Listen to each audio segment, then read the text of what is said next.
The stories.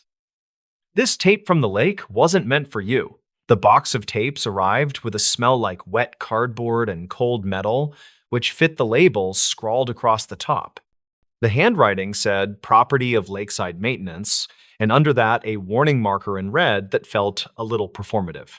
Ria Kovac was 34 and paid by the city to digitize old media back into living memory, which meant long headphones days. She sat in a windowless room behind the reference desk and fed cassettes into a deck that clicked with patient devotion. Her plan for the day was not ambitious, just finish a carton before her lunch sandwich bled through the paper. The incident began when she lifted a cassette from the stack with tape flaking like dandruff across the shell and saw the note. Someone had written this tape from the lake was not meant for you in the same heavy hand that marked the box. She laughed by herself. Then she rubbed the shell with a sleeve and slotted it into the dubbing deck. The first sound was wind on an exposed mic, then a voice with the plain vowels of a person who never moved away from county lines. The man said, "Recording starts now," then counted off time the way divers do when they want witnesses later. The hiss of water followed, with a hollow knock like an oar catching a ladder. Ria tapped a notepad and wrote, "Lake intake, maintenance crew, late summer." She preferred notes to memory because notes never tried to impress anyone. The voice returned with an update that felt almost scripted, and he said the police have cleared the North Shore and no one wants to check the culvert. He added that the marker buoy drifted during last week's storm, which would confuse people using the old map rather than the fresh survey. Ria paused the deck and stared at nothing. Then she wrote, "This is not training audio." She listened again while the deck began to wobble a little, as if it felt nervous. The man on the tape called a second person by name, which Ria wrote as Reed, though it could have been Reed, and asked for a tow line length in the book. Papers rustled in a way that sounded practiced, like they had been rustled for microphones before. The second voice was younger and annoyingly cheerful, and he read a number that did not match a chart Ria remembered from a digitized manual. She looked up the manual in a folder and confirmed the discrepancy while the tape kept turning. The complication grew through small things that did not agree with each other, which is how real messes usually announce themselves. A splash came with no shouting, then a calm description that a scooter had bumped something that was probably a log. Another voice, off mic, said 30 paces northwest from the pier, which would only make sense to people who used sneakers to measure water. Ria paused and wrote, "Witness statements use paces. Training crews do not." Then she tapped the counter and kept the deck running. The tape cut to a later time without warning, and the man spoke in a lower register and said the family brought a photo. He said the deputy discouraged showing it, then added that the mother insisted because she believed the jacket would reflect light underwater. A woman spoke near the mic and asked if the current would push clothing into the reeds, and someone answered with a line that felt rehearsed by memory rather than by training cards. Rhea stopped the deck and stared through the glass into the quiet stacks. Then she wrote, "Reported missing teen in 1998, probable night swim." She did not know that case personally, but people in her building remembered headlines that arrived 2 summers before the county fair built a second gate. She pulled the archive software and typed terms that felt respectful and cautious, then broadened the search when nothing appeared in scanning range. The first hit was a brief that used the phrase after-hours lake access and urged parents to discuss fences, which sounded like a committee report disguised as news. The second hit was a note about a grant for new lights along the East Path, which suggested some officials had learned a lesson. Ria listened while reading because she had learned to keep both rivers running without spilling knowledge between them. The man on the tape said the outflow grate was secured with a chain that lost one link, then spelled the number into the mic. He said a diver named Reed would check under the skimmer in case a current created a pocket. Someone coughed, and the sound carried like a hallway, which told Ria the recording moved indoors for a moment, probably into the pump house. She stopped the deck and called the public safety office through the desk phone because she preferred clean lines when tape started speaking like living people. The clerk transferred her to a sergeant who kept his voice flat, and he told her there had been many training tapes over the years. He said storage procedures were not always followed, then asked which lake facility label appeared on the shell. She read the letters and silence followed. Then he said he would send an email so everything stayed orderly. Rhea saved the audio to a drive with a date and words and wrote a note that asked for retention guidance, which protected her later. While she waited, she listened again and started catching small textures she missed before, like the way reeds snap near a shoreline when pulled straight out of mud. The man described a sneaker with a broken lace loop, and then he reported the make of a lighter found below the pier that matched several described in earlier calls. He kept saying reportedly and according to people on scene, which sounded careful enough to make a person suspicious.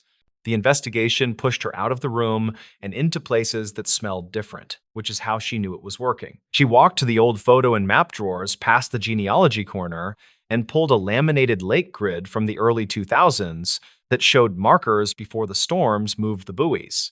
The North Shore marker had 3 possible placements depending on survey year, and the tape described a search pattern that matched the oldest one. She wrote that misplacement would pull a sweep away from the culvert by several yards during a clockwise pattern. Rhea checked the dispatch book that the clerk kept for walk-in requests, and she asked for the log around the week she guessed from the grant article. The book was clean where it mattered and messy where it did not, which is how real logs behave when they are used rather than polished. Several calls mentioned a late-night figure seen near the maintenance gate, and one call specified a tall person wearing a reflective vest that did not match city issue. The vest detail caught her attention because people remember shiny things when they feel useless bystanders. She went to the bait shop at the road bend because people who sell minnows remember who buys coffee the morning after an ugly night. The owner was Tamsin Duarte in 58, with a strong memory for weather fronts and weak patience for tourists. When Rhea asked about North Shore nights from a certain summer, Tamsin cut her off and said people still parked on the service road to drink and break bottles. Then she added a name quietly. Tamsin said a park supervisor called Corley used to sit on the hood and lecture kids about life, though nobody asked. The name did not appear in the tape, but small towns prefer a rotating cast in the same old play. Rhea checked a directory in the library office and found a Corley under Parks with a middle initial and a retirement date in 2007. She called the number listed and reached a house sitter who said the man had moved south for better joints, which sounded reasonable. She left no message and wrote a line that asked if Corley ever held keys to the pump house after hours, then underlined it. The deck resumed chewing while she read, and the man on the tape grew more precise, as if he knew the mic would be his memory. He said the grate was clear and the scooter had not found anything new, then asked Reed to try the intake lip again. He added that the mother asked about the jacket again and whether dye would spread from the fabric, which sounded like a thought returned to after anxiety chewed it thin. The woman said she had seen a store video of the jacket that week, which told Rhea the incident had a concrete timeline. Rhea pulled the police scanner archive that the library kept on an old server because nobody could agree on legal disposal, and she searched for mentions of the brand. A scanner summary from late summer of 1998 included a clerk report about a young buyer who paid in coins and smiled at nothing. The same summary mentioned a second caller who said a man in a Parks vest argued with a boy on the east path near the lockbox. The timing lined up with the grant discussion about lights, which tied the city's sudden interest to the noise around the lake. The twist showing itself was not a single aha, because that belongs to movies that need curtains. It was a set of small corners that fit together when pushed with patient hands. Rhea realized the tape sounded like a real-time memory created for someone who was not at the scene, likely a supervisor who needed consistent detail later. The repeated phrases and spelled-out numbers matched how people build an alibi they can safely repeat without emotion. The note on the shell felt like a message to that specific person, a plain way to say, "This is yours and you know why." She rewound the tape to the early mention of the drifted buoy, then she pulled an aerial photo set from the state survey that sat in a drawer. The week after the storms, a maintenance record said the buoy was returned to the older anchor by a small crew without a diver on site. If that were true, the inner sweep of a clockwise pattern would miss the culvert mouth during the first pass, which a clever person might count on. She tried the geometry with a pencil on tracing paper and saw a shallow cone opening exactly where a current would pocket light plastic. Rhea went back to Tamsin and asked if anyone ever found a jacket that fooled a search, and the woman stared a long time. Tamsin said a teen found something pale tangled in reeds the following spring, but the deputy told him to leave it and call. The item was gone when they returned, and the kids stopped talking about it after a meeting with a parks official in a corner booth. Tamsin said she did not like how the official smiled at the end. Then she told Rhea to be careful with old tapes because they roll out like rope in water. She shared a summary with the sergeant by email, using careful words that respected the difference between suspicion and proof. He called rather than write back, which told her he took the summary seriously enough to avoid records for the moment. He said the department had a thin folder with a waterlogged scooter note and a few statements, and he had always believed the sweep pattern was sloppy more than sinister. Rhea said the tape sounded like planned narration for absent ears, and the sergeant stayed quiet long enough to make his thoughts obvious. The payoff finally arrived in the smallest possible way, because people rarely confess in grand gestures when they can do it in shorthand. At minute 40 of the tape, the man lowered his voice and said, "Reed, tell Corley this marker is for the training reel." Then he spelled an odd sequence. It sounded like letters mixed with numbers, which Rhea first took as a buoy code until she remembered a note in the archives about maintenance padlocks. City padlocks used a shared code that changed each spring, and the tape included a similar pattern with 2 digits swapped. She checked padlock logs that were still on paper because privacy rules kept the spreadsheet in another building, and the pattern matched the East Pathlock from that summer. The swapped digits would open the maintenance gate without leaving a standard key entry, which would make late-night arrivals look like routine trips in the morning.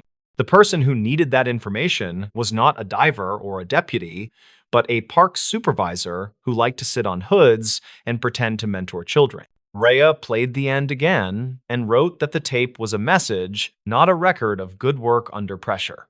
The line "this tape was not meant for you" was probably aimed at anyone outside a small circle who might later hear it by accident. Corley retired in 2007 with commendations for hours served, which was a different metric from the one that matters in the quiet presence of water. The teen on the Grant timeline vanished from the archive after a few weeks, and the paper changed topics the way papers do when people stop calling. She turned in her notes to the sergeant and asked for a receipt because she understood how institutional memory leaks through cracks when nobody labels boxes. He said he would log the audio as potential evidence, even if the statute road was unclear, and he thanked her for resisting the story-shaped shortcuts.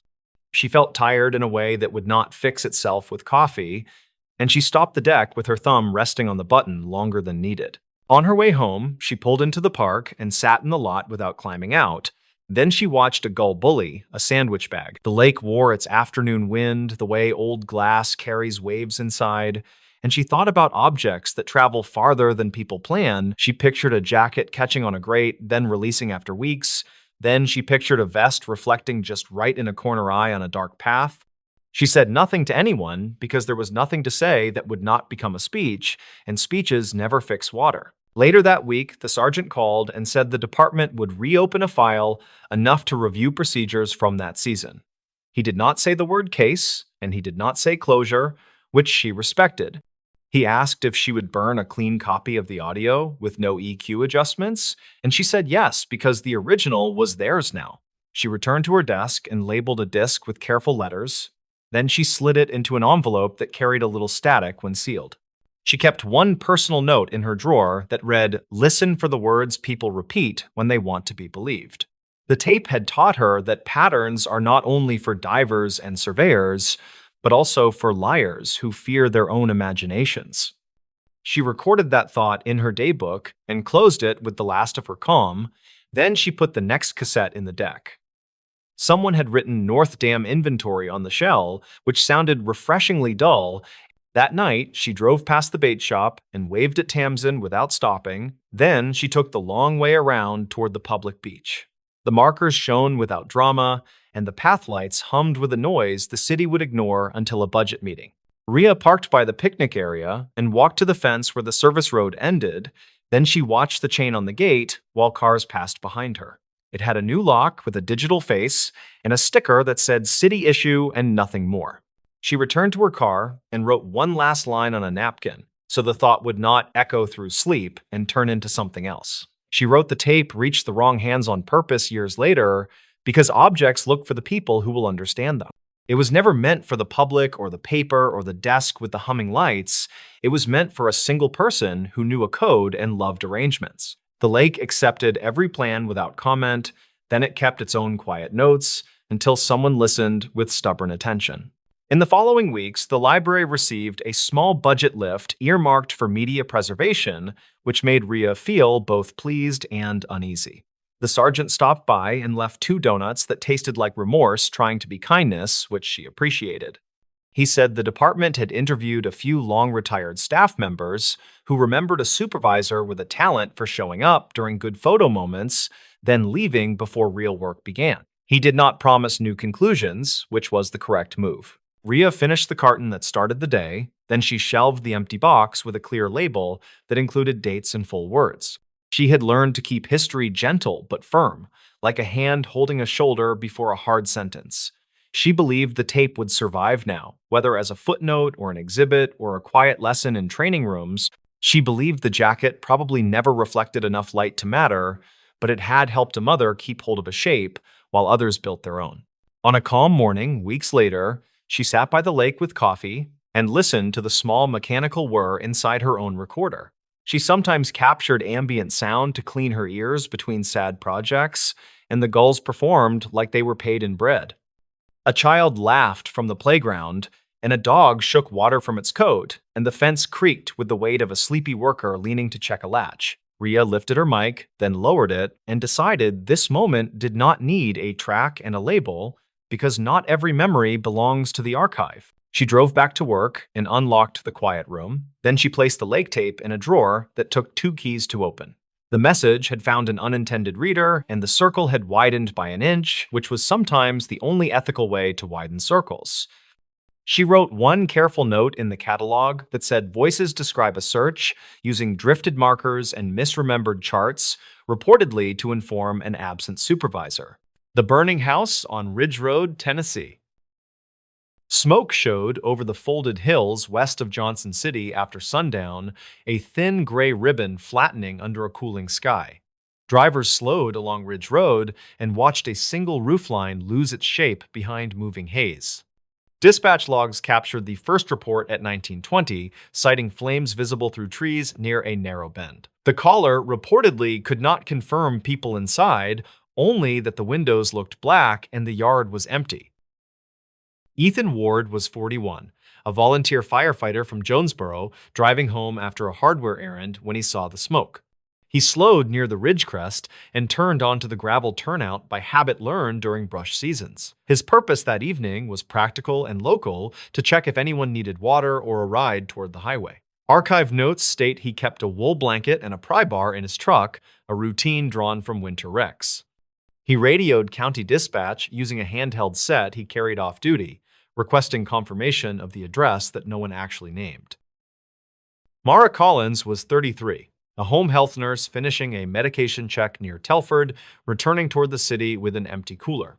Her route crossed Ridge Road because traffic on the highway moved strangely that week after resurfacing work. She saw the same gray band, then a brighter pulse from a deeper pocket of trees cut into the slope. State records list her as licensed since 2011 with no disciplinary marks and multiple rural assignments. She later told deputies she stopped because the color shifted from brush to structure, a difference she recognized from farm incidents. Deputy Luis Benton was 37, a patrol deputy with Washington County, answering a fire assist call relayed across channels after neighboring units were engaged. His stated purpose was scene safety and initial perimeter control while county engines rerouted from a barn alarm. According to dispatch logs, he cleared a traffic complaint near Boones Creek and set lights before the last ridge curve. His cruiser camera reportedly caught brief reflections on roadside mailboxes, then nothing but drifting particulate like fine dust. Some locals claimed the camera angle missed the driveway entirely, though investigators never confirmed a technical fault. The structure sat back from the road behind mature pines, a single-story rectangle with a shallow porch and a tin roof. County appraisal data listed it as built in the late 1970s with a detached shed and a shallow well. Records conflict on whether the electric service was active because one entry shows a delinquent account while another shows a recent payment. Ethan parked facing out and grabbed his pry bar, calling toward the porch that carried two chairs and a plastic crate. He reported hearing a low crack inside, not like a collapse, more like resinous boards reacting to heat across tight nails. Mara set her cooler on the driveway gravel and tried the front knob, which felt warm but not dangerous, then swung inward. She called out for anyone home and moved past the door line, stopping at a short hall choked with thin smoke. Ethan followed her with the blanket and a small flashlight, and they worked right first toward a room with stacked bins. County file from 2009 described prior code concerns about storage and blocked egress at this parcel, though no fines were listed. Investigators never confirmed whether those recommendations were addressed because two separate inspections show conflicting completion notes. Inside the bins were magazines and folded tarps, plus canning jars labeled with masking tape and dates that read last winter. The floor showed fresh sweeping lines, a detail noted in archived notes because the house otherwise felt unused. Ethan checked the window latch and found it painted shut, then cracked the frame with the pry bar to vent smoke. Mara pointed left toward a glow against a closed door. Not bright, just persistent, like heat collecting behind a thin barrier. They backed out to avoid pulling air through the hallway and feeding what had not yet broken free. Deputy Benton reached the turnout and cut his siren, then walked in with a flashlight and a disposable mask kept in his vest. He asked about occupants, utilities, and any hazards like cylinders or stored fuel, and Ethan gave short answers while scanning the tree line. State records showed a recent transfer of the property to a holding company with a Johnson City mailbox and no listed tenant. Some locals claimed a handyman stayed there between small jobs, sleeping on a cot and keeping tools in the shed. Investigators never confirmed his name, and records conflict on whether a temporary occupancy permit existed that season. Engines from Gray and Jonesboro turned onto Ridge Road within minutes, rerouted by radio after the barn alarm cleared false. The pump operator laid supply down the drive, while another crew stretched a line to the porch and checked the sill for flame. Ethan briefed the arriving lieutenant and stepped aside, then offered to pull a secondary line toward the shed if commanded. Dispatch logs show a note at 1931 about low water at the nearest hydrant, prompting a tender request from a neighboring district. The lieutenant reportedly decided on a quick interior search while the line charged, prioritizing rooms closest to the visible glow. Mara waited near the turnout and watched the tree line move against a fuse light, noticing a vehicle half hidden beyond the shed. She told Deputy Benton, and they walked over, finding an older sedan settled into grass with mildew on the windows and a flat tire. The plates returned to a woman from Unicoi, suspended for insurance issues, according to a quick check that night. Records conflict on whether the vehicle was recently driven because the engine bay felt cool, but the cabin held faint cigarette odor. Some locals claimed a similar car parked there on prior evenings, seen from the ridge during dog walks before dark. Inside the house, the quick search found no one in the main rooms, only a closed utility closet with a locked handle. The lieutenant ordered the door, forced, and a cloud of hot vapor cleared into the hallway, carrying a stronger smell like adhesive. Investigators later wrote that a portable heater sat on a shelf near stacked cardboard close to a wall outlet with a cracked face. State records show a recall notice for similar units early that year, though purchase data for this property never surfaced. The pattern of heat reportedly suggested slow smolder transitioning toward open flame, not an immediate flash. The shed added a second puzzle because someone stored two blue drums, both labeled as waste oil with dates from spring. Deputy Benton photographed faint boot marks on the dusty floor, angled toward a pegboard with empty hooks and a missing hammer. Archived notes mention a recent report of tool thefts along rural roads, although the described method involved pried barn doors, not sheds. Mara stood back and pointed out a shallow trench leading from the shed corner toward a low spot near the pines. Investigators never confirmed whether it carried runoff from the drums, though soil samples reportedly showed hydrocarbons below threshold levels. Engines established flow, and crews cooled the hallway while ventilation fans pushed smoke through the cut window frames. The roof held, then flexed as trapped heat moved, releasing a rush that sounded like wind where no wind existed. Ethan helped pull debris into the yard and stacked it away from the porch, watching for char that could reignite in dry grass. The lieutenant asked for a final pass with the thermal camera, which showed a stubborn hot line behind the closet adjacent to old shelving. Records conflict on whether wiring upgrades ever reached this wall, because the permit file stops at rough inspection. As operations slowed, a neighbor walked up from the lower bend, a retired teacher who kept notes on local history for weekend talks. He told Deputy Benton the house once belonged to a family that left during the housing slump, then rented to short-term occupants. He said a man with a gray cap visited that week carrying a tool bag and a stack of envelopes clipped together. Some locals claimed the envelopes were rent notices, while others said they looked like county flyers about brush cleanup. Investigators never confirmed either, and no envelopes were found in the debris or the nearby ditch. A second neighbor recalled hearing a truck on Ridge Road before dusk, stopping briefly near the turnout where Ethan later parked. Dispatch logs include a time-stamped note about a call from another ridge, mentioning a revving sound and a quick departure downhill.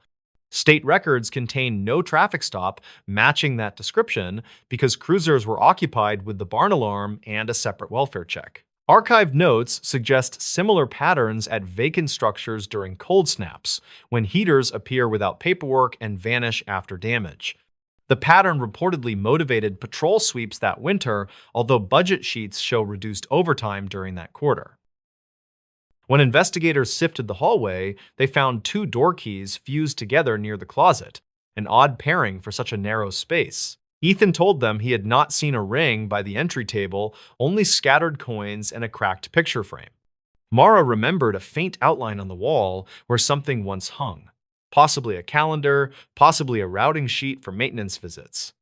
Records conflict on whether a property manager ever posted documents inside rentals, because policies changed when ownership moved to holding companies. Investigators never confirmed the origin of the fused keys, though measurements matched standard blanks used across the county.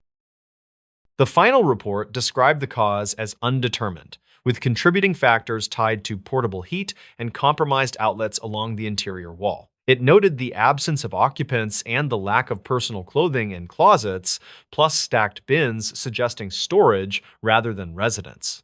State records later updated the parcel as unsafe, recommending fencing and watch patrols during evenings when traffic thins across the ridge. Some locals claimed they saw a single light in the shed days after the fire, a small square glow that disappeared when trucks approached. Investigators never confirmed that detail, and camera coverage shows only drifting night insects reflecting a weak beam. Months later, the sedan was towed, the shed locks replaced, and the house boarded with standard plywood stencil marks facing the road. Archived notes remark that Ethan returned twice on his own time to check for trespass, finding only raccoon prints and windblown ash. Mara crossed the ridge less often after shifting routes, but she kept a map pin on her phone to remember the turnoff. Records conflict on whether the holding company renewed insurance because one policy number shows a cancellation while another appears active with missing dates. The parcel remains listed as improved rural, awaiting decisions that reportedly stalled during meetings held without posted minutes. What happened inside the hour before smoke rose over the hills remains a narrowing field of possibilities tested against stubborn gaps. The heater could have crept against cardboard, or an unseen splice could have heated behind shelving where old nails pierced brittle insulation. A visitor might have plugged something into the cracked outlet, then left, believing the glow would settle as temperatures dropped. Investigators never confirmed a timeline inside that closet, and the county file from 2009 ends before the relevant changes. Some locals claimed the house never wanted people, yet the official record only shows heat, fuel, oxygen, and a door that stuck. The stories. Dispatcher, who kept the secret from a bridge call, the call began with the sound that never leaves him, a river hush that sat under a thin voice. On the log, it read as a welfare check near the west span. The timestamp matched the shift change. The tower camera sent a smeared view of headlights, and the wind pushed rain and slanted ropes across steel. He wrote the first line in block letters. Male caller. Alone. No traffic lane blocked. Unknown age. Unknown intent. In training, they, from the start, had said the first 10 seconds decide the rest. He believed that for years. He had a plain goal that night. Finish paperwork early, drink the cold coffee anyway, and get home before midnight. Kellen Duarte, age 38, worked as an emergency dispatcher in a river town that never liked headlines. He lived quiet. 2 rooms over a grocery where the owner knew his name and saved him bruised peaches. He was good at the slow voice and the clear questions. He kept a notebook with dates and little arrows. On the tape, his opening line sounded the same as always. County Communications, tell me what is happening. The caller coughed, then said he was at the railing near the center truss. He asked for no sirens. Kellen clicked a marker on the map and moved the cursor a hair so the unit tags would not overlap. He asked for a name, and the caller hesitated like he was picking one from a shelf he had not visited. Call me Ross, the man said, then added something about the water looking like foil if you did not blink. There was a push of air, like a mic against a jacket, and the traffic under the bridge hummed steady. Kellen kept the tone even, told Ross that people could meet him where he stood, and asked what brought him there. Someone I loved died on this bridge, Ross said. And his voice steadied, like he had waited to finally say it. In his log, Kellen wrote the words that mattered. Loss stated. Prior connection to scene. No weapons reported. Calm speech.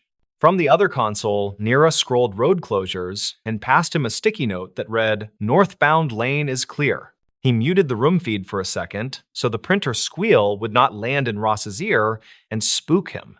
He asked the year of the loss, and Ross said it fast, like it tasted bad. 2014. Kellen repeated the year and let the silence work while he dispatched a patrol car and a medic unit in the background. He knew the story people told about that year. A sedan climbed the curb during a storm and hit a contractor. The papers had run one photo of cones and a dropped hard hat. No names followed, just an archived blurb and rain. From the tower camera, a freight train horn carried along the riverbank, then faded as the unit names flashed en route. Kellen asked if Ross knew the person who died by name. Ross said he knew the face and the last words. A small thing changed in Kellen then. A sound from the record shelf in his mind fell flat and stayed there. He once took a midnight call from a work crew foreman near the same span. He kept that tape in memory. Ross said the last words were not for him. They were for a dispatcher who told the crew to hold 10 minutes. Kellen tapped the headset cushion, careful to keep the room quiet, and asked where Ross had heard those words. Ross said he had heard them from a phone found in a cracked case under the North Pier after the storm. He said the phone worked for one day after the rain stopped, and that he had played the last message recorded. He said the message was from County Communications with a different voice, and it told the crew to stay clear. Kellen felt the old shift wash through him. The storm year had ended in a tangle of rumors and a closed memo. He had read that memo while filing tired overtime sheets. He filed it without speaking and chose to keep moving. On the camera, one pair of headlights slowed near the shoulder as if a driver could sense the weight of the rail. Kellen radioed the nearest cruiser to stage 2 blocks off with lights off, and he asked Nira to notify the medic quietly. He asked Ross to tell him who the contractor was, and Ross said the name with a short stop between first and last. The name matched the contractor mentioned in the closed memo, except the memo had spelled the name without an accent mark. Kellen wrote the name as Ross said it, exact and careful, then underlined it once for the transcription that would follow. He asked Ross why he came now and not earlier, and Ross said an anniversary sits on the mind like a stone. He also said that the memo never named the dispatcher who told the crew to hold, which was why he had called. Kellen understood the shape of that ask, even if the words around it were soft. He was not supposed to name staff. The policy existed for safety and sanity, and it covered nights when grief needs a door and someone tries that door. He told Ross he could share what the record allows, and he asked if hearing the process might help him stand. Ross said hearing the process might help, though he refused the idea of sirens again and asked for plain truth instead. Kellen kept his sentence length slow and warm. He said that storm calls can trigger staggered staging for worker safety. He said if there were downed lines or compromised joints, a hold might be given while a state engineer was patched in. He also said that every such hold carried timestamps, and that those stamps were kept by policy for 7 years. Ross breathed in and asked what happens when 7 years have passed, and Kellen answered before he could think of softness. He said the system cycles recordings to deep archives after 7 years, and some are erased when retention windows expire. Ross said he had a copy in case the archive could not confirm. Then he claimed the voice on the tape named a company. He said the tape used a phrase that a dispatcher would not use unless someone off-channel asked for a careful delay. Kellen had heard that phrase once. It was the night a junior engineer requested a slow approach while a supervisor closed a lane. The phrase was not suspicious by itself, and yet, in memory, it wore the shape of a request he never liked. He asked Ross to read the phrase, and Ross said it. Hold 10 for a clear handoff if site control is missing. Neera glanced over with a look that said, "Do not get pulled into the river." Kellen nodded and kept the pace steady. He told Ross he could not speak to motives of old voices, and he could not name a colleague or contractor from memory. He said he could meet Ross with a sergeant who knew the policy, and they could file a supplemental report for records. Ross said he was tired of reports. Then he asked a new question. Was someone paid to push that hold in the storm? Kellen chose his words like glass marbles placed in a line. He said he had not seen evidence that proved a bribe. He said he had seen maintenance slips that missed dates in years with bad weather, and he had seen budgets cut twice. He said contracts sometimes shifted mid-season, and miscommunication could look like intent when viewed through grief and time. The cruiser staged in the dark lot of a bait shop, and the medic idled near a closed diner with frosted windows. The tower camera picked up two figures near the midspan, and the wind made their jackets move like wet flags. Kellen asked Ross if someone stood with him, and Ross said a cyclist had stopped and was holding a flashing light. He asked the cyclist for the phone, and the cyclist, shouting through wind, said he would hold the light where Ross stood. Kellen brought the cruiser onto the bridge, slow and quiet, then asked Ross to look over his right shoulder for headlights. He said he would keep talking while the car approached, and he would ask simple things about the person lost. Ross began to tell a short life. He said she had a laugh that came in bursts, and she liked folded maps. He said she had taken a night shift to help a younger sister, and she kept a lanyard with a faded tag. He said he watched her set cones before the storm hit, and he watched the curve where the sedan took the line. He said no one saw the driver afterward, and the report guessed water pushed evidence downriver where it turned to silt. He said the tape he found made his chest hurt because someone with a badge kept people where the wind was worst. Kellen said he heard the pain and he believed the sincerity. Then he asked Ross to step back from the rail 1 foot. He said small choices add minutes, and minutes stack into plans, and plans turn into days that someone can live through. The cruiser moved a foot at a time. The officer called in with a whisper to confirm eyes on the subjects. The wind kicked a tab of paper along the sidewalk, and the camera caught it hopping like a small animal in rain. Kellen asked Ross about the cracked case at the pier, and Ross said the fisherman who found it gave him the phone. He said he cleaned the mud with rice and heat, and the screen woke like a held breath and showed the saved audio.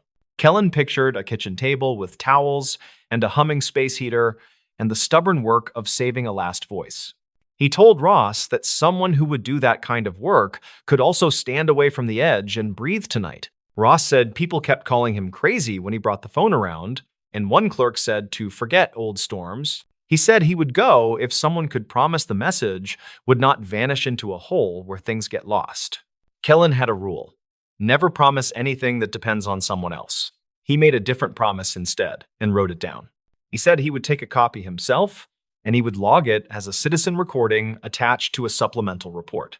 He said he would list the time and origin as provided, and he would initial the line and add a contact number. Ross went quiet, and the wind filled the line again, and the cruiser stopped a car length away with no flashers. The officer on the bridge said he saw a second person keeping distance, and the cyclist raised the light toward the railing. Kellen asked Ross if hearing a small true thing might help him come off the rail. Ross told him to say it plain. Kellen told him there was an internal review back then, and it did not find a bribe, but it did find a silence. He said a manager failed to file a conflict disclosure and a vendor had a nephew on a crew scheduled for that week. He said the manager resigned before the report made the rounds, and the findings lived behind a line marked personnel matter. He said he had read that line with tired eyes and wished it said more, and that was the part he kept. He did not say the other part out loud, which was the line about a recommended reprimand for delayed notifications. He did not say the name of the dispatcher who missed a handoff while moving units during the storm shift. He did not say that the reprimand belonged to him for a calendar mistake that lost 2 minutes when the server lagged. He believed the 2 minutes had not caused the death, yet he carried them like a coin that burned his pocket. Ross stood very still.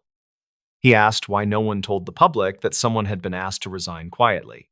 Kellen said the county tells what it must by law, and the rest gathers dust and waits for someone to ask again.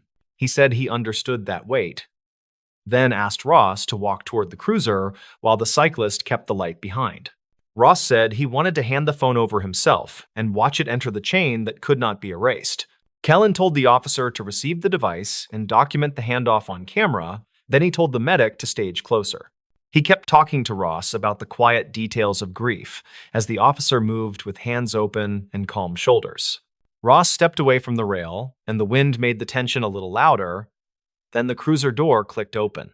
The officer took the phone and read the time on the screen for the camera, then thanked Ross and nodded at the cyclist.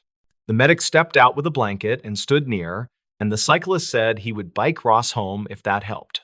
Kellen set the line to a low hold and told Nira to mark the recording flagged for retention review and supervisory copy.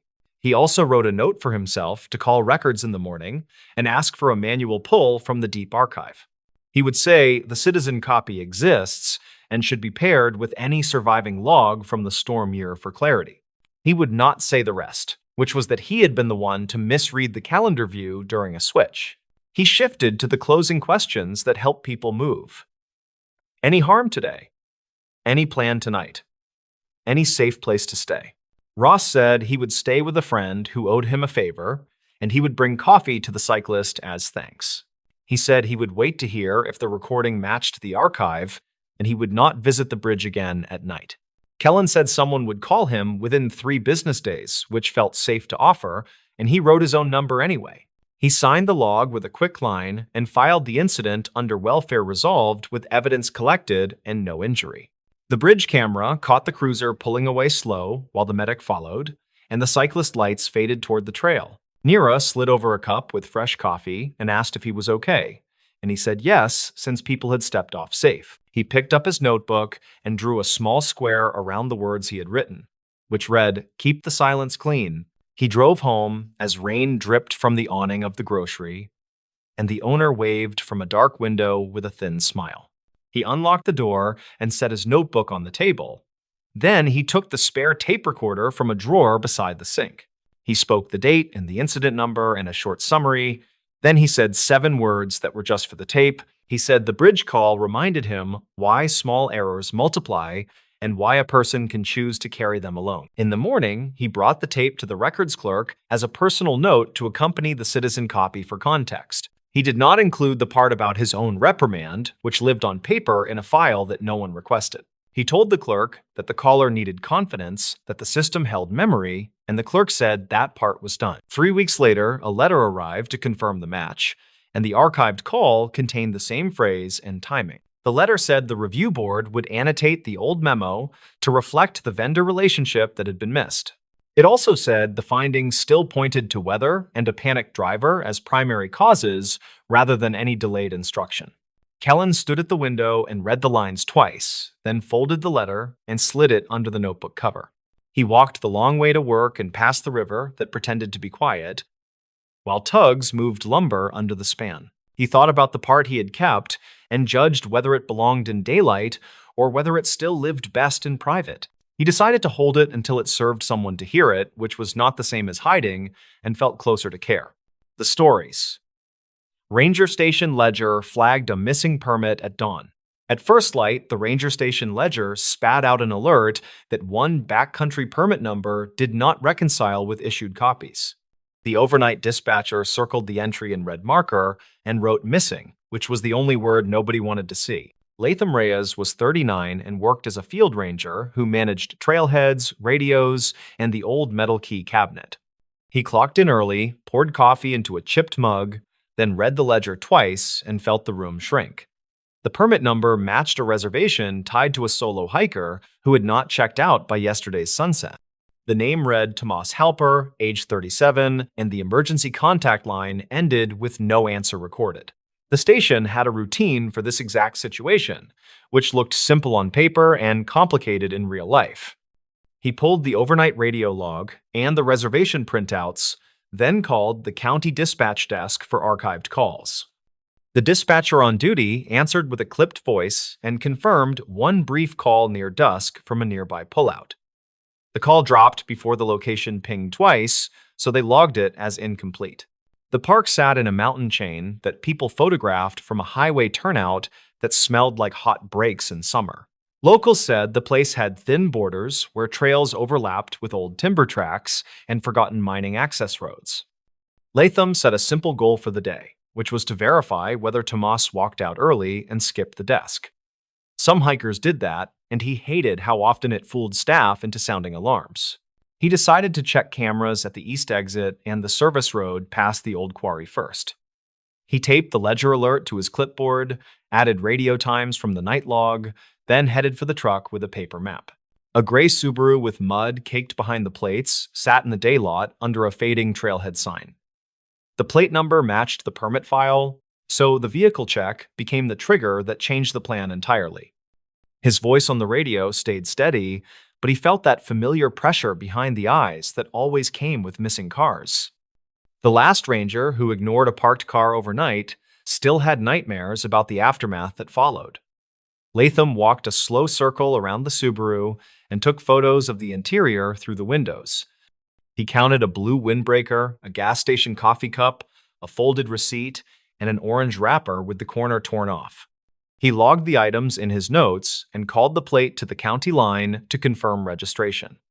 The response came back clean, with a mailing address to a city 2 hours away and no active warrants. Two backpackers in their late 20s shuffled by and looked at the Subaru like it might answer a question. The woman spoke first and said they passed a guy at the junction near the ridge after a late climb.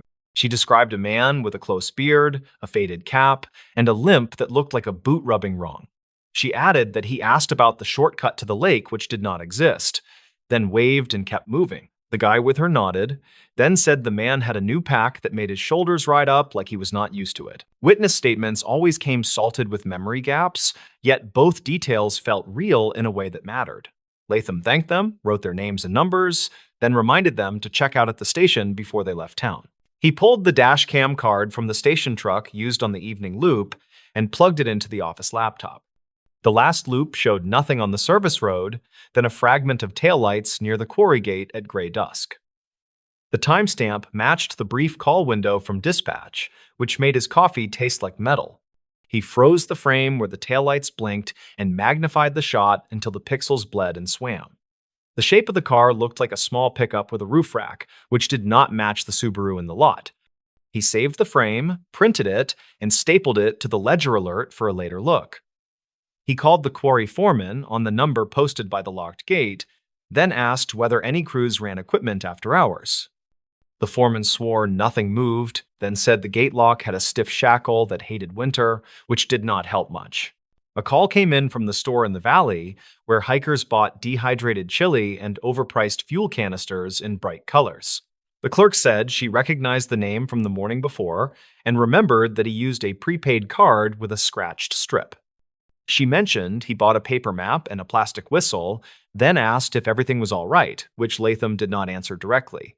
He requested the receipt copy and any camera footage that covered the register and door. The clerk said the owner saved footage for 2 weeks as a shoplifting deterrent, so she would print stills from around 9:15. The mention of a prepaid card added a wrinkle that he did not like, because it cut down searchable paper trails by a lot.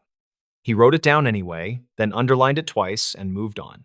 He drove to the ridge trailhead and checked the kiosk log where people still wrote their plans with dull pencils.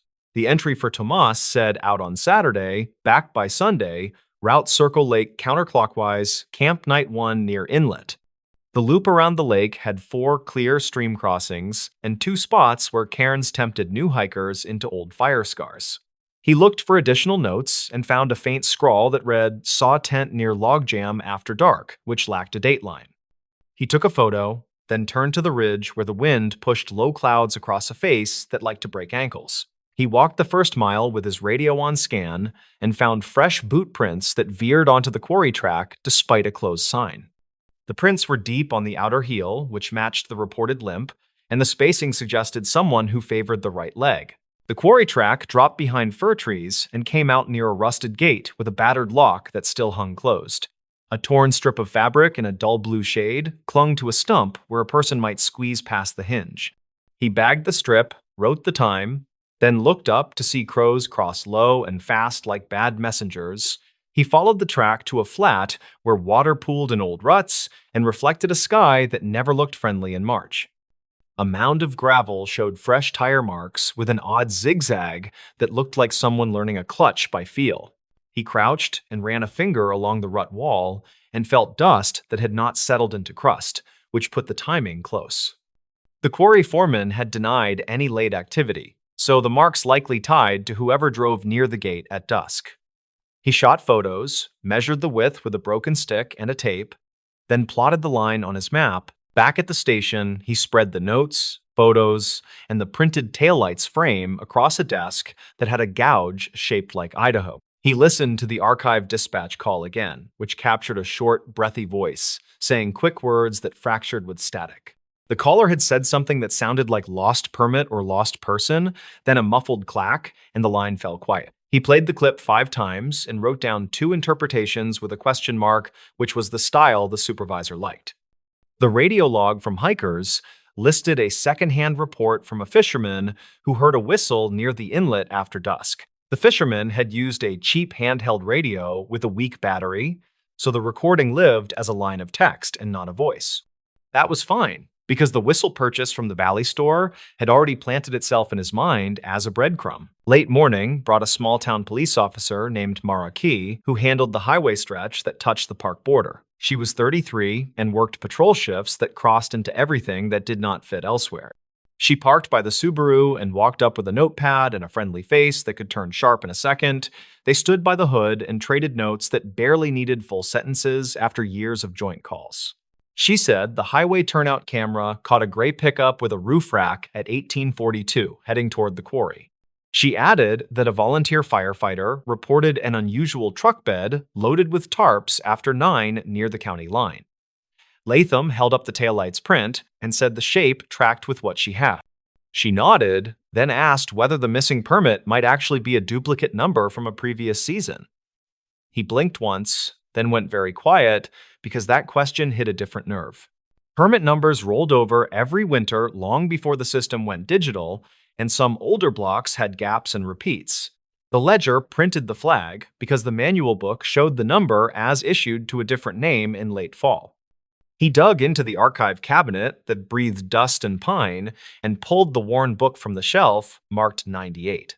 The ink on the page showed the same number assigned to a group from a climbing club from a city 3 hours west. The lead name read Rayan Cade, age 32, and a phone number that matched a defunct area code now recycled. He compared the handwriting from both permit slips and saw the same loop on the number 4 in the dateline. That did not make sense until he looked at the clerk's signature, which matched a retired staffer who kept garage sales every summer. He wrote down the name and the year in words so the report would not kick back for formatting later. He stepped outside and called the retired clerk on a personal number found in an old staff tree near the copier. The woman sounded bright and happy to hear a ranger voice, then quieted when he explained the duplicate number issue. She said she used to pre-write permits during busy seasons to speed lines, then fill names in with a light touch. She added that some pads got stored in a desk drawer after winter changeover and might have ended up in the surplus box. That surplus box sometimes went to the annual trailer sale with old radios and busted snowshoes for pocket change. He felt his throat go dry and asked whether any blank slips could be floating in the world with the seal already stamped. She said it was possible, then apologized and said nobody had asked about that practice since 1998 ended. He thanked her gently and wrote a note for the supervisor that would not make anyone cheerful. The store clerk sent stills that showed Tomas at the counter, holding a paper map in a stiff hand with a white bandage. The timestamp read 9:12, which lined up with when the trailhead sign-in sheet filled up.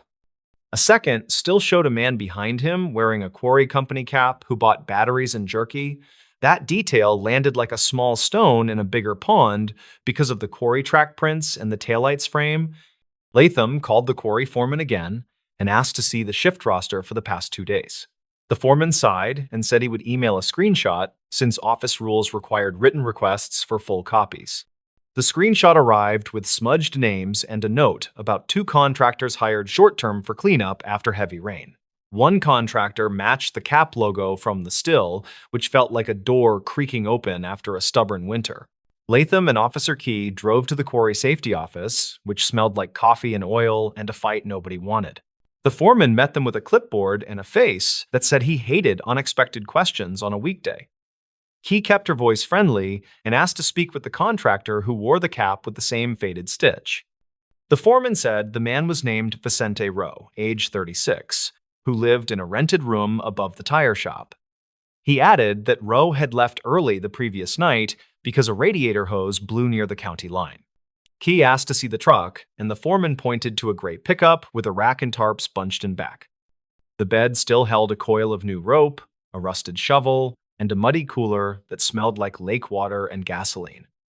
Latham felt that metallic taste again, which was never a sign of a good afternoon ahead. Rowe arrived from the far lot with hands raised and a look that said he already knew why they were here. He said he had filed a work order for the hose, which they confirmed with a carbon sheet and a phone photo. Key asked whether he had been near the lake after dark, and he said he left the quarry road to test the hose under load. He added that he pulled aside at the turnout near the inlet and heard a whistle that made him wonder about a prank. He did not call anyone because his phone was dead after streaming music during cleanup, which landed badly but not impossibly. He said he saw a small tent by the log jam and a lantern glow. Then a figure waved and yelled something about a permit. Key wrote it down and asked for permission to look inside the cooler, which Rowe granted with a shrug and a steady jaw. Inside lay 2 empty water jugs, a crumpled fuel canister sleeve, and a plastic whistle in an unopened bag from the Valley store. Back at the station, Latham laid the whistle sleeve next to the store receipt copy and saw a mismatch in barcode digits. The sleeve in the cooler matched an older shipment code that the store had sold out months ago during a discount run. That meant the whistle in the cooler likely came from a different source than the one Tomas bought at 9:12. He looked again at the still where Tomas held the map with the bandaged hand and noticed a line of dried mud on the cuff. The mud looked pale and powdery, which matched the quarry fill used to stabilize the service road after storms. He wrote a timeline that pinned Tomas at the store, then likely at the quarry road, and finally near the inlet after dusk. He wrote a parallel line for Rowe that put him at the quarry, then on the same road, then near the inlet while testing a repair.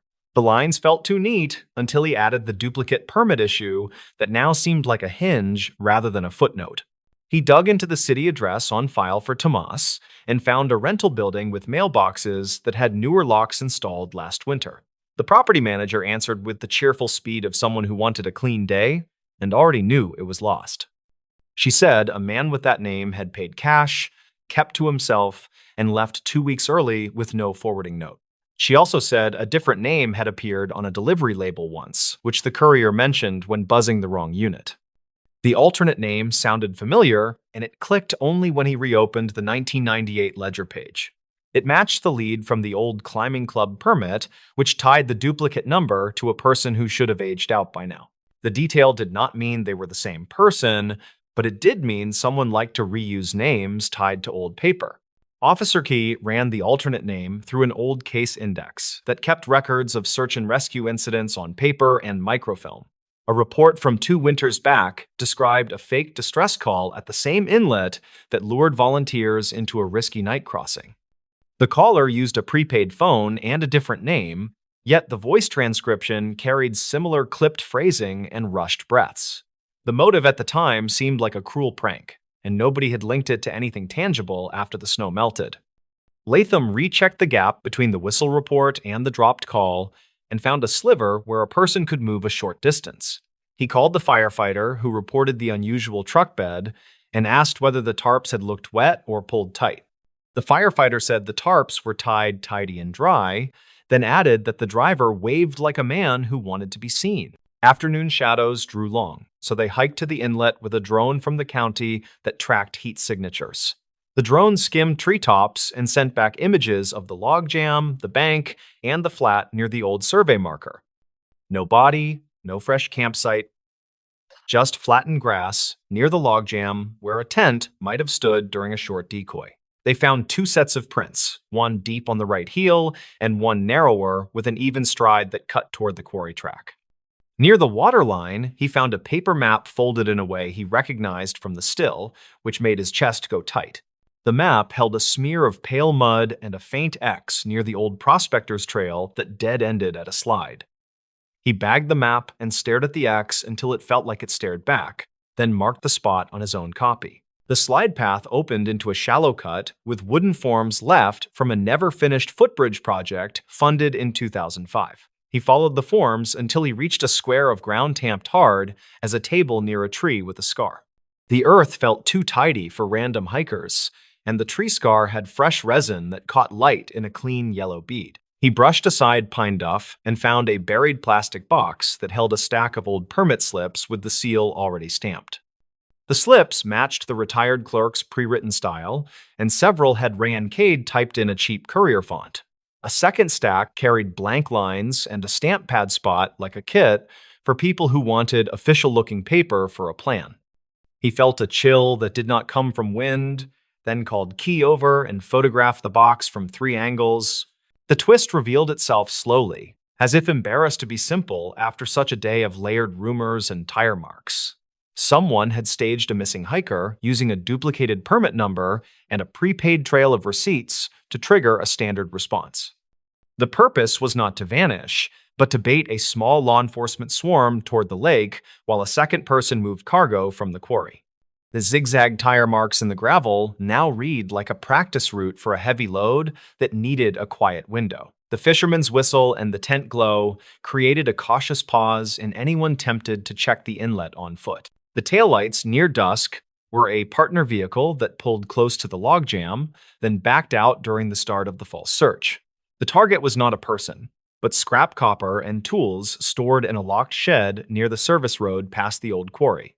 They found the shed lock sliced clean with a battery saw when they returned with the foreman and a bolt cutter key. The inventory list taped inside showed spools of copper wire and fuel additives that had resale value in cash-only salvage yards.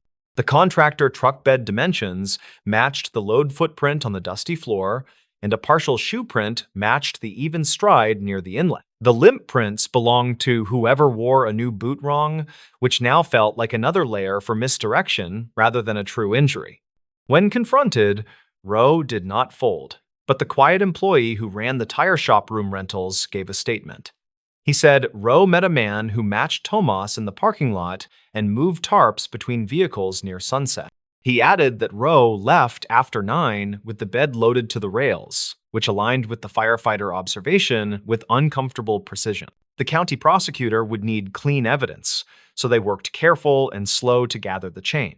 The paper box of pre-written permits became a centerpiece, since it explained how the ledger flag could be predicted in advance. The duplicate number drew attention at dawn by design, which pulled eyes away from the road where cargo rolled past a gate. The prepaid receipt at the Valley store placed a decoy at a predictable time, which witnesses could later repeat with conviction. The dropped call created a sympathetic recording in the archive that every incident review would elevate in urgency. The taillights in the dash cam and the turnout camera filled the gaps with enough glow to animate a story that felt real. None of it solved every moment, yet together it built a scaffold sturdy enough for charges that did not fall apart. They never found a body by the inlet, which fit the theory that nobody had been in true danger that night. A week later, a different store camera captured Tomas in a neighboring county buying a tire patch kit with a clean, unbandaged hand. The clip went into the case file under reportedly cited, along with a printout of the copper sales ledger from a salvage yard off the highway. Rowe took a short plea on theft and tampering with evidence, which irritated people who liked long answers. The paperwork on the duplicate permits triggered a policy change that barred pre-writing anything since 2021 onward. The retired clerk cried in the parking lot when she learned her old shortcuts had fed a scam, then hugged Latham like a nephew. He told her people adapt to pressures they do not design, and the fix mattered more than the blame. When the Subaru finally left the lot on a tow, the trailhead looked as ordinary as a grocery aisle on a Tuesday. Officer Key stood with her hands in her jacket and watched the tow lights climb the hill toward the highway. She said the simplest cons always hide in systems that run on habit and paperwork. Then she smiled without much humor. Latham looked at the ridge where the wind never ran out, then at the ledger that still sat on the desk. He thought about the whistle and the map and the soft faith people place in official stamps and good intentions. Later, he locked the station, and the rafters creaked in the cool like an old house learning a new rule. He drove past the turnout and looked once at the lake, which held its secrets with the stubborn patience of cold water and granite. He told himself they had not solved every detail, but they had nudged the pattern toward daylight, which was enough for now. The man who knocked on every door in Pine Hollow. Neighbors in Pine Hollow reported a quiet man who moved methodically along Oak Ridge Drive after sunset and knocked once. Deputies logged several calls that week, yet no report identified the man by name or vehicle. The pattern ended abruptly on a rainy Thursday, and the gaps in the record began to matter. The first documented account came from Wasco County dispatch logs, which noted a single knuckle rap at 1912, followed by silence. A resident stated the man stood at the threshold, hands visible, head tilted slightly, and then stepped away. The resident described a canvas jacket without insignia, worn boots, and a square envelope held flat against his chest. Deputies were sent to canvass the street, and the man was reportedly gone before units arrived. The primary witness, Daniel Kerr, age 47, gravel truck driver, said he noticed the man returning 2 nights later near the closed marina. Daniel waited in his idling pickup, watched the man approach a darkened porch, and knock once without speaking. He saw no exchange through the glass, only a porch light flicking on and off, then the man moving to the next house. Daniel's statement was placed in the county file from 2009, and the handwriting appears tense and compact. A second account came from Leah Morton, age 59, substitute teacher, who walked her dog along the cul-de-sac after dinner. Leah reported the man carried no phone, wore no hat, and kept his eyes level with the door viewer. She noticed how he checked the upper corners of the frame as if counting staples, then folded the envelope tighter under his arm. Investigators never confirmed the envelope's contents, and records conflict on its color. State records show a property tax dispute on Oak Ridge Drive that same month, naming 3 parcels with unpaid assessments and an appeal pending. The appeal file lists a former survey technician, last known address outside the Dalles, who had worked boundary lines across irrigation easements. Some locals claimed the technician had returned to challenge a fence line, although there is no letter on file supporting that claim. The assessor's office released redacted notes, and the names do not match the dispatch entries. Archived notes from the Pine Hollow Volunteer Fire Station mention porch cameras that failed to capture clear frames during the week of calls. One entry states that a resident's motion light pulsed once, then stayed dark despite a fresh bulb and verified wiring. Another entry states that a door chime rang without a knock, although the owner admitted the chime sometimes rang during wind gusts. Investigators never confirmed a power issue beyond routine outages common on stormfront days. When deputies finally performed a coordinated evening walkthrough, the man reportedly shifted routes and used the lake road toward the bait shop. A clerk recalled a customer who bought coffee and asked whether mail still reached houses at the top of the ridge. The clerk could not specify the day, and the receipt tape for that window was already binned with cardboard. The detail about mail service was later flagged in the county file, though no follow-up appears in margin notes. A pattern emerged in the statements gathered by a junior investigator whose name is smudged in the photocopy header. Houses that received a knock often had handwritten notes taped inside the peephole, visible only from the hallway when the door closed. Several residents denied placing the notes, stating they never tape instructions near the chain, latch, or viewer. The notes are not preserved in evidence, and their wording is reconstructed from interviews made days later. One homeowner, Victor Ellis, age 63, retired millwright, said his note read, "Leave parcels at side gate," scrawl pressed hard into the paper. He told deputies he never writes delivery instructions since he meets drivers at the carport. Victor's niece, who visited that evening, said the paper looked old and brittle, with faint grid lines under the pencil marks. Investigators never confirmed the source of the paper, and lab submission forms were never filed. A door manufacturer from the Dalles reviewed the reports and suggested a different angle after reading the archived notes. He said a single controlled knock can test the door's hang, its weather strip seal, and the position of the latch tongue. The detail interested the assessor's office, which had previously measured door sets for code compliance during a flood mitigation grant. Investigators never confirmed that the man performed any inspection work, and no invoice appears in state records. On the fourth night, rain tracked along the lake road and gathered in shallow ruts below the cottonwoods near the culvert. Tire marks branched toward the closed campground, though the gate chain hung straight and unbroken when the deputy checked. A bait bucket sat on the picnic table, lid clamped tight, no name written on the plastic rim. The deputy's body cam records a distant knock across the water, yet the timestamp shows a gap during the crucial minute. Leah said she later found a folded map inside her storm door, not sealed, edges damp, street grid drawn in felt tip lines. The map circles 3 houses on her block, including her own, and one small mark near the mailbox cluster. She turned the map over to the volunteer station, where it stayed on a corkboard under thumbtacks until the cleaning day. There is no scan of the map in the county file from 2009, and its chain of custody is uncertain. Some locals claimed the man used an old meter reader route and followed hydrant spacing to match lot boundaries along the ridge. Others said he was a process server who refused to speak in case a door camera captured the wrong introduction. A process server out of Portland denied any contract in Pine Hollow, although the business address had changed since the inquiry. The utility company provided a general statement about discontinued walking routes, and no roster shows the man's name. 2 weeks after the first call, a holiday light strand appeared across several porches on the upper bend near the empty lot. The strand was wired through existing hooks, as if measured in advance by someone who knew the spacing. Residents assumed a neighbor helped, then realized the plugs sat 2 inches short of every outlet by the same small margin. Investigators never confirmed who strung the lights, and the strand vanished before the next rain moved through.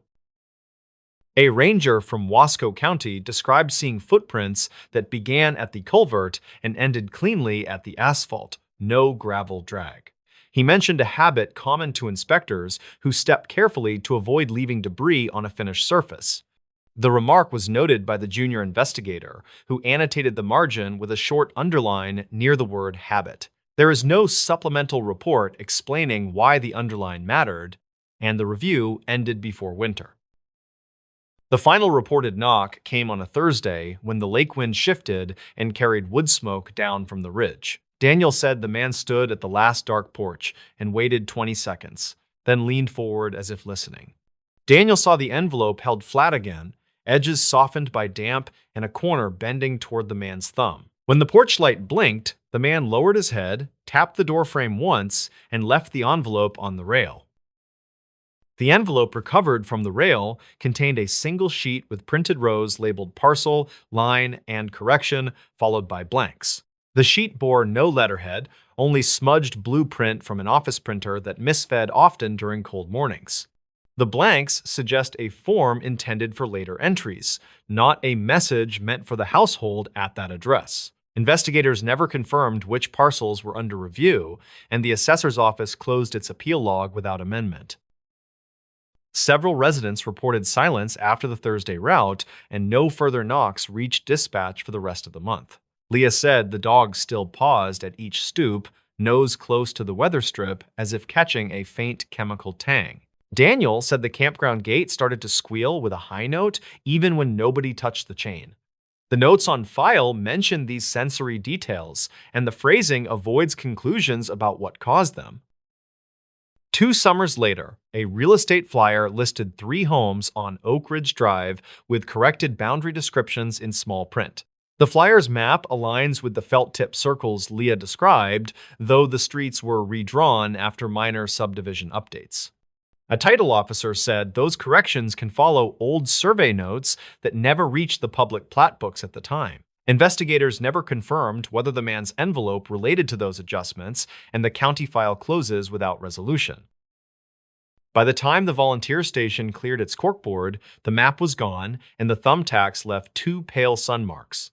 The bait shop clerk said the coffee buyer never returned, and the receipt boxes cycled into new weeks without any preserved slips. Neighbors still watch the ridge when the wind drops and the lake carries sound across the culvert in a clean line. The man reportedly knocked on every door in Pine Hollow, yet no record shows who he was or why he measured those thresholds. The stories. The quiet truth inside that coastal hospital wing. The hospital sat 2 blocks from the water, and the wing that faced the inlet stayed quiet through every busy shift. People joked about the sea air, then lowered their voices near that corridor like sound itself preferred to drift away there.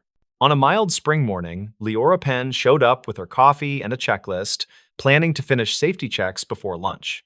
She was 34, and she worked as the environmental services supervisor, which meant she tracked odors, stains, leaks, and things nobody wanted to notice. She liked simple goals, like swapping cracked casters on linen bins before anyone tripped while rushing a patient. The storm last week flooded a basement stairwell, and today she wanted to log the final moisture readings and close the work order. Everything else could wait until the afternoon. Her plans changed before the first break. A nurse from the cardiac floor stopped her by the supply elevator and asked a question that landed with a small cold wait. "Did you move a bed out of 12 East overnight?" the nurse asked, because that room looked freshly mopped and nobody had the call light plugged in. Leora said no, then walked the nurse back to 12 East. The room held a made bed, smooth as a catalog photo, the kind of smooth that usually meant empty or staged.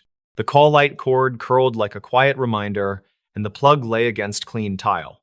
The monitor cart blinked in standby, which was normal if a discharge happened, which the board said had not. She pulled her phone and checked the overnight service log. The log showed a water alarm cleared at 3:12, plus a linen delivery at 3:28, and the standard generator test at 3:30. Nothing about a bed move. The floor techs had signed off at 4, which tracked with the rotation. She felt the wing hush in her ears as they stepped into the hall. The hush was not spooky, just oddly firm, like the sound of a theater after the speakers cut. She remembered 2 other texts mentioning the same hush months ago, which she had written down as acoustic weirdness from the renovation. The walls from the pre-1980 edition met the newer drywall at shallow angles, which could bend sound enough to make a whisper vanish. The nurse pointed down the corridor toward rooms 14 through 20, which were half full after the storm transfers. "You ever notice the alarms sound softer here?" she said, "even with doors open?" That question turned a small worry into a task. Leora thanked her, then called Rafi Soto from facilities, who was 41 and worked nights on chillers and pressure monitors. Rafi said he could meet her after he ran a test on the pharmacy air handlers. She told him 12 East first, and to bring his handheld sound meter. While she waited, she checked the housekeeping closet and found a single wet mop hung wrong side up, which bothered her more than it should. The rag bucket held 5 clean tags, which meant 1 tag missing. She counted cart liners, then photographed the tag numbers, then texted her team group, which answered with the usual thumbs and jokes. Rafi walked in with his meter and a grin, then lost the grin when he heard the haul. He held up the meter while a monitor alarm chirped in room 16. The reading was lower than upstairs by real points, not just a little. He tried the code blue test switch on the mock panel, and the hallway speaker tone sounded like a phone in another apartment. They stood there for a quiet minute that stretched. She felt the cool push of air on her ankles, like a vent trying too hard. Rafi crouched and checked the gap under door 18, then looked at a ceiling return. "This wing was set for negative pressure during a flu surge," he said, "and someone forgot to return the dampers. that could pull sound into the duct runs. They both knew sound should not disappear completely, and hospital speakers had their own lines, but the observation mattered. Leora asked if maintenance logs showed damper positions. Raffi said the old building used manual marks with paint dashes after a storm, and sometimes those faded. He called his lead, who checked archived notes from winter. The notes reportedly listed a temporary negative pressure setting for isolation overflow and a reminder to reset after discharge. The reminder had no follow-up check line, which could be simple human miss and not a cover for anything worse. Still, the room felt staged wrong. Leora walked back to 12 East, then took photos of the made bed from 3 angles, partly habit, partly evidence. She opened the closet and found a folded patient gown without a size sticker, which was nothing by itself. She checked the Sharps container seal, then stepped into the bathroom and looked at the floor drain for silt patterns. The ring looked clean in a way that suggested a recent rinse, not a final deep clean. She called central coverage and asked if a float nurse had swapped rooms overnight. The charge nurse checked dispatch logs for bed control and found a 1-minute call at 3:29 that dropped before anyone spoke, which felt like a butt dial or a cold finger hitting end. The caller ID showed the station handset in this wing. Leora went to the security office and asked for hallway footage. The officer on duty, a patient man named Colm Reyes, 37, pulled the clip from 3:15 to 4. They watched the split screens without commentary. At 3:17, a linen cart rolled in from the elevator without a staff badge visible. The cart moved slowly, with one wheel catching, which matched the caster she meant to swap today. At 3:19, the cart paused outside 12 East, then shifted, then kept moving toward the end of the hall. They watched for the badge reader hits that should flank every elevator entry on that floor. The system registered 1 badge at 3:14 from Raffi earlier, and 1 at 4 from a night nurse, and none for the cart. Colm explained that carts come up with drivers who badge at the service basement, then sometimes ride with a different staffer when floors swap loads. That could account for the missing badge, and also could not. They checked the service elevator camera and caught the same cart doors sliding open at 3:16. The elevator captured a slice of reflective plastic and the edge of a sleeve, no clear face, and the time overlay blinked because of the generator test. The overlay sync had drifted last week, which Colm was already fixing, which meant timestamps needed cross-checks against other clocks. Leora asked for a still from the moment the cart paused at 12 East. Colm printed a page with the grainy frame that showed the cart handle and a sliver of the room placard. She carried the print back to the wing and held it near the door under the light. The sliver matched the height of the placard, which confirmed little, but the angle of the cart showed the handle turned inward, which delivery staff rarely did when rolling past. She took out her moisture reader and checked the wall behind the bed. The numbers showed dry, which fit the recent mopping. She checked the strip beneath the bed casters and saw a thin gray smear that did not look like dust. She swabbed it with a clean wipe and noted a faint powdery drag on the cloth, not slippery like floor finish. She sent the wipe to Central Supply with a note asking for a basic powder test, which was really a habit from her last job at a larger facility. In that job, she once traced a peculiar residue back to construction dust tracked from a blocked stairwell, which explained an odd cough cluster that week. She had learned that small housekeeping notes sometimes solved problems everyone else framed as strange luck. By late morning, she had a sketch of the corridor on her clipboard with marks for return vents and speaker positions. Raffi walked the ceiling path and found a junction where 2 return lines met above room 15, which could create a pressure sink if one line pulled harder. He said he would check the damper blades for manual marks, then pulled down a tile and sighed at a rusted screw. "This wing is like a ship that forgot how to float," he said, which she appreciated. A nurse from 19, an older man named Keaton Ward, 49, stopped by and mentioned something from winter.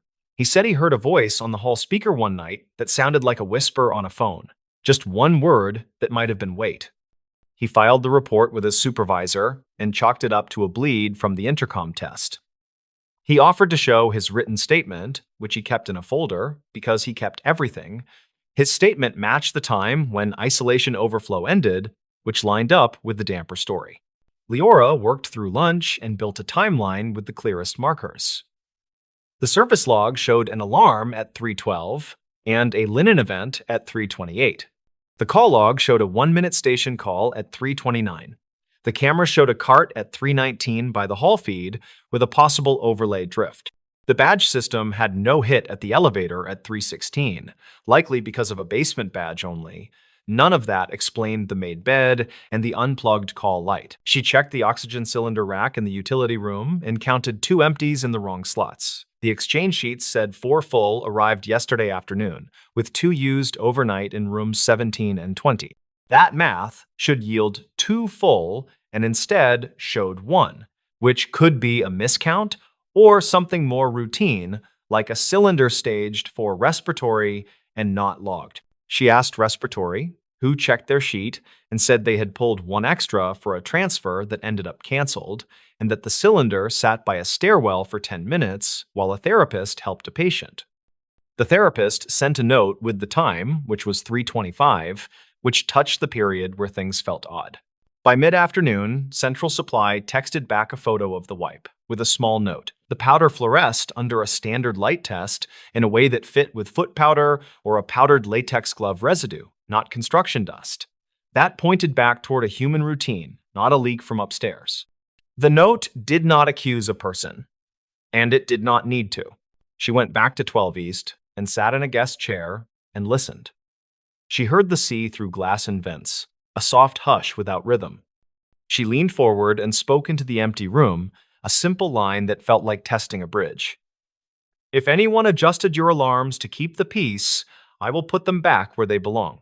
Rafi returned with a small rag of paint, marked with faded red dashes.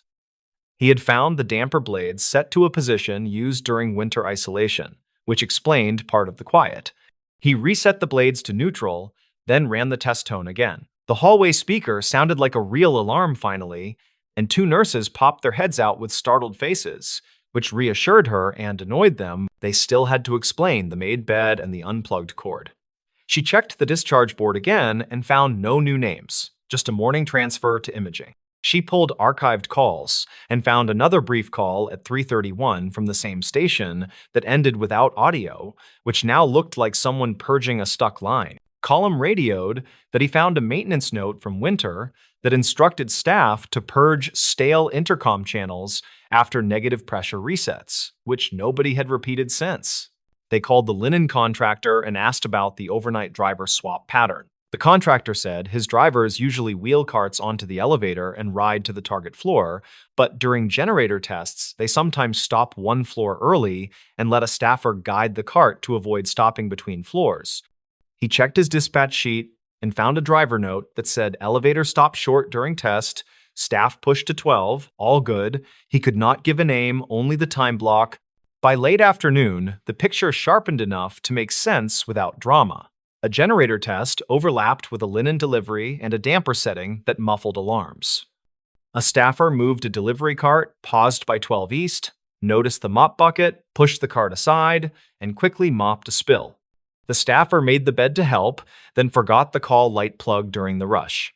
The unplugged cord did not match best practice, which would be fixed with a reminder, not a report that accused anyone. The part that still bothered her had to do with the oxygen cylinder timing and the extra pause by the stairwell. She asked Colm to pull stairwell footage if available, which he did, and showed a therapist propping the door while holding a cylinder with one arm and shepherding a patient with the other. The patient looked steady, which matched a canceled transport returning to bed. The moment accounted for the missing cylinder, which returned to the rack at 3:43. She closed her notebook and wrote an incident review in plain language. The review recommended returning dampers to neutral after surge events, verifying hallway speaker levels during generator tests, and making a fast rule about plugging call cords before remaking any bed. She added a line about how lavender air freshener should stay out of patient rooms because it could mask odors that indicate a problem. She always added that line, and sometimes it stuck. Before she left the wing, the nurse from earlier walked up with a small, tired smile. "So, not a haunting," she said. "Just a lot of people doing 3 jobs at once." Leora nodded and answered with the calm confidence of someone who had stared at too many messes that looked like mysteries. It is pretty much always the simple chain, she said, and sometimes the chain gets quiet enough that nobody notices the missing link. That evening, after the emails went out, she stood by the loading dock and watched the inlet. The tide came in without hurrying, and the gulls wrote slow lines across the air that nobody would ever read. The wing would sound normal tomorrow, which meant patients would hear every beep that mattered, and staff would hear every page that counted. The quiet truth had not been a ghost, or a cover, or a headline. It had been dampers, timing, human judgment, and a hallway that swallowed sound for a while. She locked the dock door and tucked her clipboard into her bag. She would never tell the story with flair, because the unsung fixes never loved applause. She would remember the hush, though, and the way it taught her to trust the boring explanations first, then test them anyway. In a building stacked with lives and wires, truth rarely shouted. It arrived like a tide in a coastal wing, steady and patient, and loud enough once you fixed the vents. The town that locked its gates at sunset. Residents of Graybridge in Skagit County, Washington, described a routine that rarely drew attention until the winter of 2019. Every evening, near civil twilight, the municipal swing gates at the north and south arterials were rolled shut and locked. The practice dated back to a flood mitigation plan that repurposed surplus highway barricades as neighborhood barriers. People accepted the ritual as ordinary, and few questioned who kept the keys or why the schedule never shifted. When an unexpected series of incidents clustered around closing time, the pattern became the story itself. The first documented night belonged to Everett Lang, 58, Public Works Maintenance Supervisor, on call to verify generator levels. He drove the service pickup along the riverfront approach while watching barometer readings fall and the wind stir powdered snow.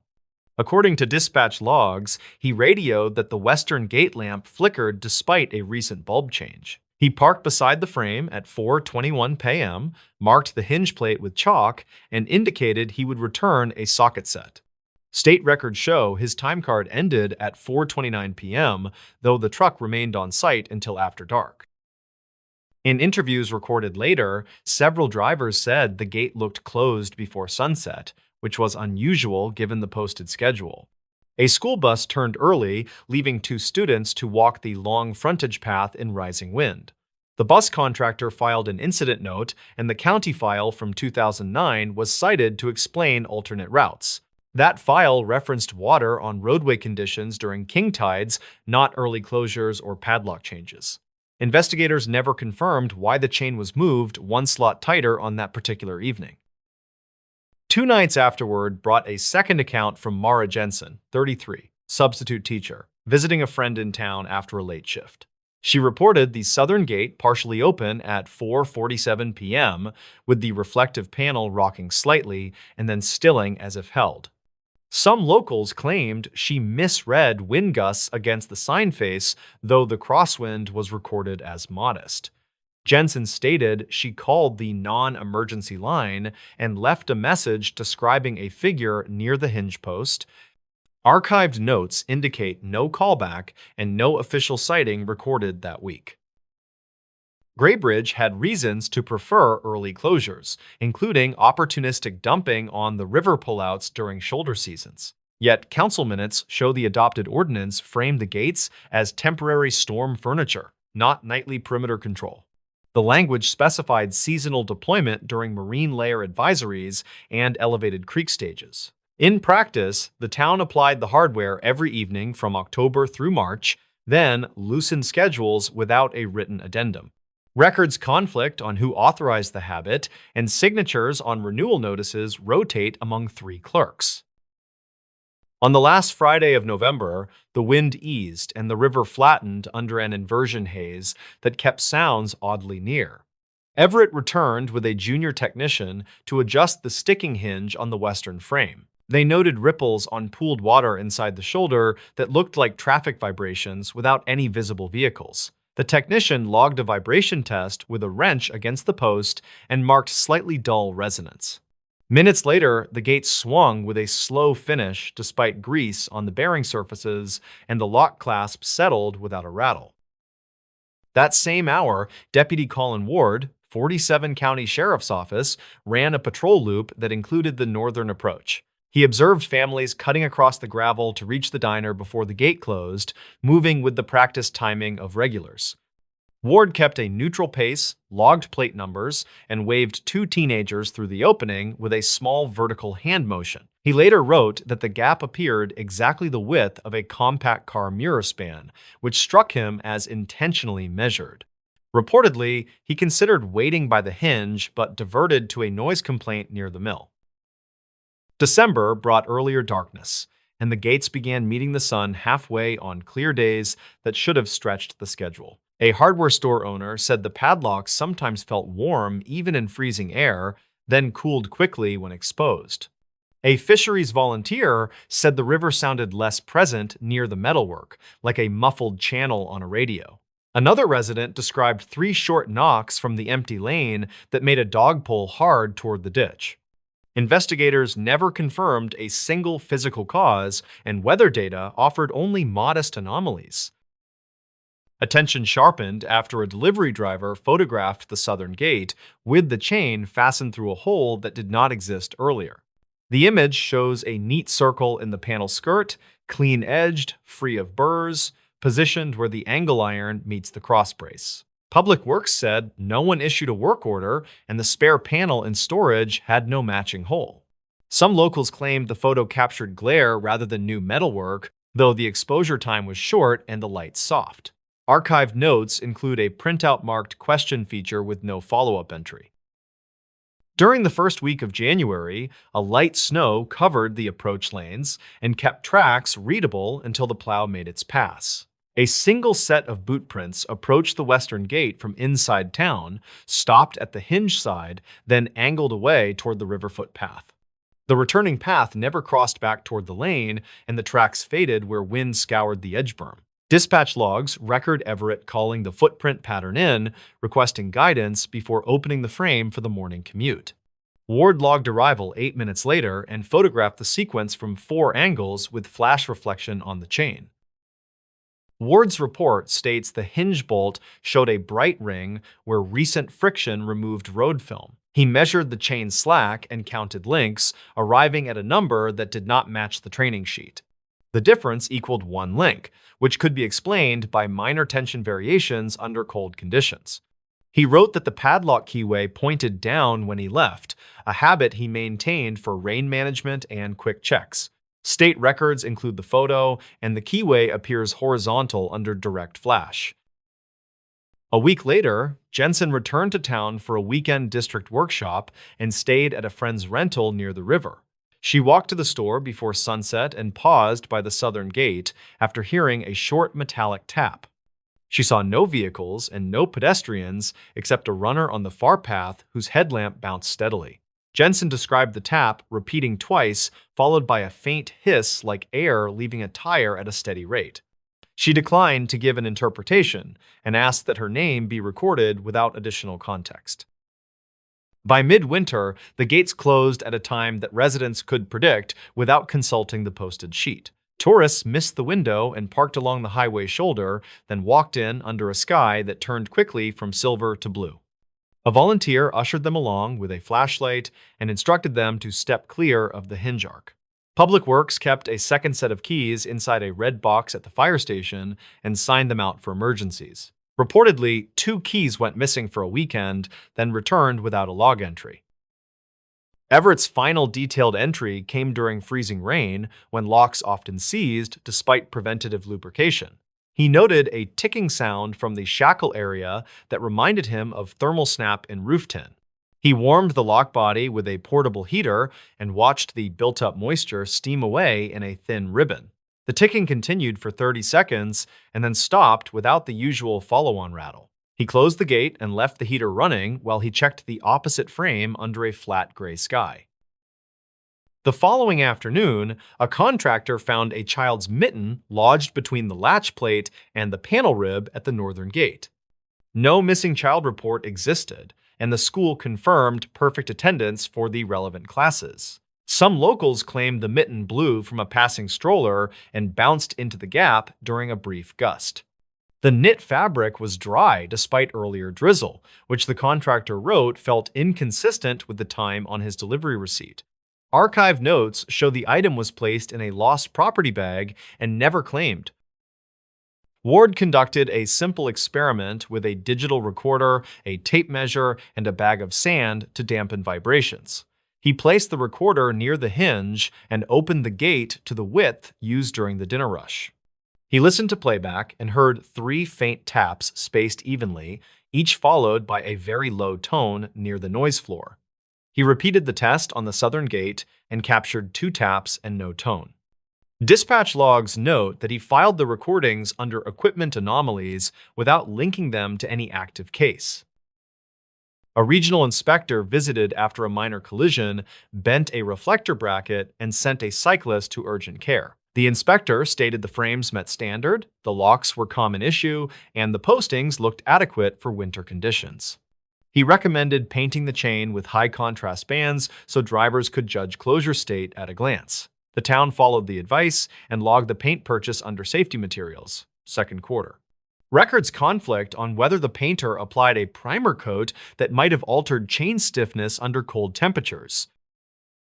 In late February, snowmelt filled the culverts, and residents described a hollow roar under the approaches at odd intervals.